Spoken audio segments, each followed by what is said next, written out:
तो दोस्तों स्वागत है आपका एक और हॉरर स्टोरी में। तो यह कहानी एक ऐसे राक्षस की है जिसे आप लोग जानते होंगे या नहीं यह मुझे पता नहीं है। उस राक्षस का नाम है ब्रह्मा राक्षस। भूत प्रेतों में भी कई योनियां होती हैं, अनेक नाम होते हैं, जैसे कि भूत प्रेत, पिशाच, राक्षस, डायन, चुड़ैल आदि बहुत से नाम होते हैं।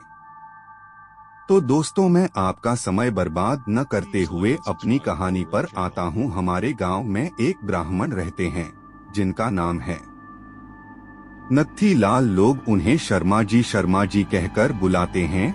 उनके घर से कुछ दूर खेत था। उस खेत पर एक बहुत बड़ा पीपल खड़ा था। वह पीपल बहुत पुराना था।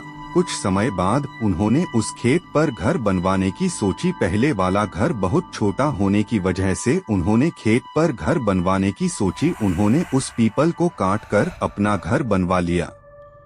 कुछ दिन तो ठीक ठाक चला, पर कुछ दिन बाद शर्मा जी बड़े परेशान रहने लगे। कभी वह पूजा करते थे, कभी नहीं। तो उनकी बीवी ने उनके बदले स्वभाव को देख उनसे पूछा कि तुम पूजा भी नहीं करते, आजकल बदले से रहते हो, कभी बच्चों को डांटते रहते हो, तुम्हें हुआ क्या है? पंडित जी के चेहरे पर मुस्कान आई और वह कहने लगे, मेरे घर को तोड़कर अपना घर तो बना लिया है और इसे क्या पूजा करने की कह रही हो? सब कुछ मैं ही हूँ, मैं ही भगवान हूँ। इसे पूजा करने की कोई जरूरत नहीं है। वो कभी दांत मीसते, कभी बड़े प्यार से बोलते, कभी आंखें लाल तो कभी सही हो जाते थे। उनकी बीवी को शक हो गया कि जरूर किसी भूत प्रेत का साया है और वो बातें ऐसे करते हैं जैसे कि वो दो लोग हों। तब पंडितानी ने उनको बिठाकर आसन लगाकर हनुमान चालीसा पढ़ने लगी। वो सोच रही थी अगर कोई भूत प्रेत होगा तो भाग जाएगा, पर पंडित जी पर उसका कोई असर नहीं पड़ा। वह एक टक लगाए देखे जा रहे थे।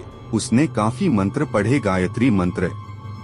तभी पंडित जी की आंखें लाल हुई और कहने लगे, मैं किसी से नहीं डरने वाला और तू क्या समझ रही है, मैं इसे ऐसे नहीं छोड़ने वाला। तब तक उसका छोटा बच्चा वहां आ गया। मम्मी, पंडित जी ने उसे ऐसे जोर से पकड़ के खींचा और ऐसा लग रहा था कि उसके सिर को कच्चा ही चबा जाएगा। पंडितानी ने कहा, बच्चे को छोड़ दो, इसने क्या तुम्हारा बिगाड़ा है, उसे छोड़ दो।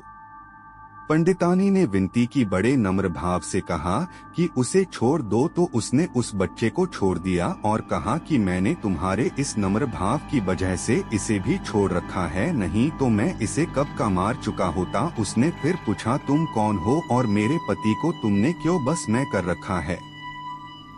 आप हमसे क्या चाहते हो, आप हो कौन? तब उसने कहा, अगर अपना भला चाहती हो तो पीपल के पेड़ लगाओ, जितने भी हो सके पेड़ लगाओ, फिर मैं बताऊंगा कि मैं कौन हूँ और फिर मैं चला जाऊंगा। तब पंडित जी की बीवी ने 101 पेड़ पीपल के लगाए। एक दिन उसकी पत्नी ने देखा कि आज पंडित जी सुबह उठकर पूजा पाठ करके आ चुके हैं।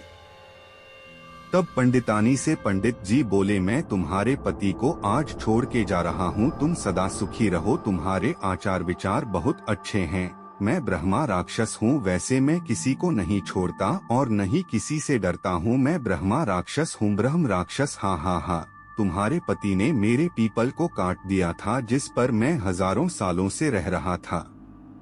मुझे गुस्सा तो आया, पर मैं तुम्हारी अच्छाई के कारण मैंने इन्हें छोड़ दिया जा रहा हूँ, तुम्हारे पति को छोड़कर। तब पंडित जी अचानक सही हो गए। तब पंडित जी की बीवी की आंखों से आंसू निकल पड़े।